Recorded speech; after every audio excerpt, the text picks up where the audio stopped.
Olá, meu nome é Ana Luísa Lima, faço parte do Laboratório Espaço de Sensoriamento Remoto e Estudos Ambientais e hoje irei apresentar o trabalho intitulado Mapeamento de Intensidade de Áreas Construídas a partir da classificação de uma imagem Landsat 5 sensor TM do ano de 2010, utilizando o índice NDBI na bacia hidrográfica da Baía de Septiba.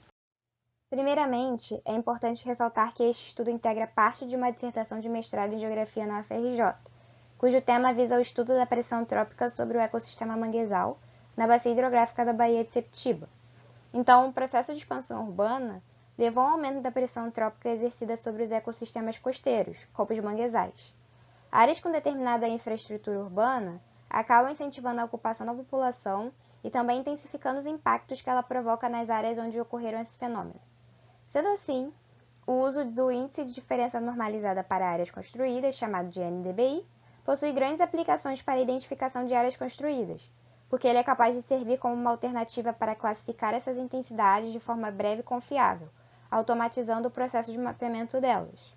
Ele é calculado a partir das bandas 5 do infravermelho médio e 4 do infravermelho próximo, e seus resultados acabam variando de menos 1 a 1.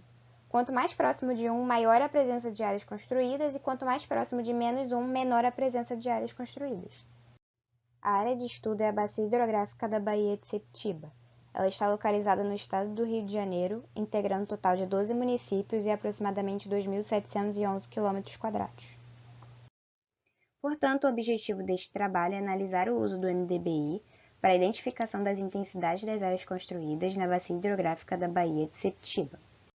Para isto, foi feito o download de uma imagem de satélite Landsat 5 sensor TM do dia 7 de junho de 2010 na plataforma Earth Explorer, que é do Serviço Geológico dos Estados Unidos. A imagem ela foi baixada com as correções geométricas e atmosféricas já realizadas pelo próprio fornecedor. Também foi usado o mapeamento de cobertura e uso da Terra do ano de 2007, realizado por Marcelo de Abreu, tendo como referência o limite das áreas construídas dele. Apesar desse produto ele conter a classe mapeada de áreas construídas, foi optado por apenas aproveitar o contorno dela, sem levar em consideração as suas divisões internas das intensidades. Assim, teve o intuito de aperfeiçoar as classes de intensidade das áreas construídas na nossa área de estudo, visto que o mapeamento realizado pelo Marcelo levou em consideração o contexto espacial de todo o estado do Rio de Janeiro. Além disso, também foi necessário caracterizar as intensidades de áreas construídas. Logo, o Manual Técnico de Uso da Terra do IBGE foi utilizado como base. As áreas construídas elas são caracterizadas por áreas edificadas e com sistema viário, onde há o predomínio de superfícies artificiais não agrícolas. Estão incluídas as metrópoles, cidades, vilas, áreas de rodovia, entre outros. Neste trabalho, a gente pretendia diferenciar as intensidades dessas áreas, então essa classe ela foi dividida em 3 intensidades, que é a baixa, que no geral são áreas de expansão urbana com a presença de loteamentos e abertura de estradas. Ela possui construções e ocupações mais espaçadas uma das outras. A média, que possui características semelhantes à classe alta, mas com menos intensidade e mais espaçamento entre as construções e ocupações. E por último, a alta, que possui áreas com alto índice de ocupação e construção, sendo capaz de estar associadas na maioria das vezes à presença de construções verticalizadas, podendo ser residenciais ou não, e também há pouco espaço entre as construções e ocupações.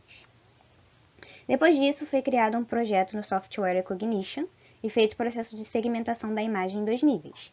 Primeiro foi feita a segmentação chessboard, no intuito de delimitar apenas as áreas construídas, e depois a multi-resolution, no intuito de criar novos segmentos apenas nessas áreas construídas. Após a realização da segmentação, o cálculo da NDBI foi feito no Recognition a partir das bandas espectrais 4, que é do infravermelho próximo, e 5, que é do infravermelho médio, do sensor TM. Foram então coletados 23 segmentos que representassem cada uma das classes para utilizar como amostras no processo de classificação.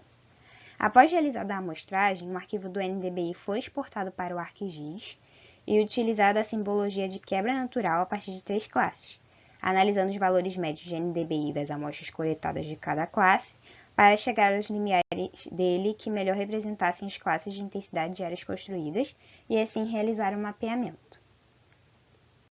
Como resultado, o limiar definido foi para baixa intensidade, indo de menos 1 até o menos 0,17, do média indo de menos 0,17 até o 0,12 e por fim o alta indo de 0,12 até 1. A partir da simbologia de quebra natural, classificando em 3 classes, foi possível perceber que os valores médios de NDBI para a classe baixa estavam certos, tendo um comportamento compatível com as características de intensidade definidas anteriormente nessa imagem. Para as classes média e alta, foram feitos diversos testes com base na caracterização das intensidades, além da simbologia de quebra natural, e foi possível chegar no limiar entre 0,1 e 0,2, sendo 0,12 ficando melhor na classificação da imagem. Além disso, a classe predominante na área é de média intensidade, depois a de baixa e por último a alta em menor quantidade. Aqui um exemplo de como ficou a classificação de baixa intensidade numa área da imagem, mostrando se realmente a classificação foi feita da maneira correta. Na primeira imagem, a parte em rosa claro representa a baixa intensidade. Na segunda, a partir da transparência na imagem Landsat 5 sensor TM, você consegue ver que realmente a classificação está certa, pois possui poucas áreas construídas como determinado na caracterização das intensidades, e podendo ainda ser confirmada na terceira, com parte da área representada na imagem do Google Earth. Já aqui um exemplo de como ficou a classificação de média intensidade em uma determinada área da imagem, sendo esta representada por rosa choque na primeira. Já a partir da segunda, é possível perceber que a transparência da imagem do Landsat 5 mostra que os pixels estão mais aglomerados, mas com alguns espaços com vegetação ainda. Entretanto, na terceira, com parte da área representada no Google Earth, é possível ainda confirmar que o processo de classificação está correto, representando a média intensidade definida anteriormente. E por último, esse é um exemplo de como ficou a classificação de alta intensidade em outra área da imagem, sendo esta representada por vermelho na primeira.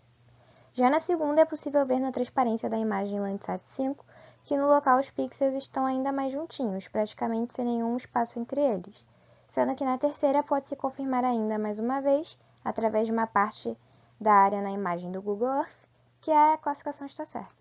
Portanto, conclui-se que o uso do NDBI foi satisfatório no processo de classificação da imagem, identificando as intensidades de áreas construídas corretamente, provando assim ser confiável e rápido. Além disso, o processo de segmentação e o uso do NDBI conseguiram caracterizar melhor as intensidades, tendo o efeito de certa forma salpicado, entretanto classificando na área certa. Nesse aspecto, o mapeamento de 2007 utilizado como material era mais contínuo. Por fim, este mapeamento será utilizado para aplicar o modelo People in Pixel, que no caso serve para quantificar o número de habitantes por pixel nessa mesma área. Essas foram as nossas referências bibliográficas e muito obrigada pela atenção.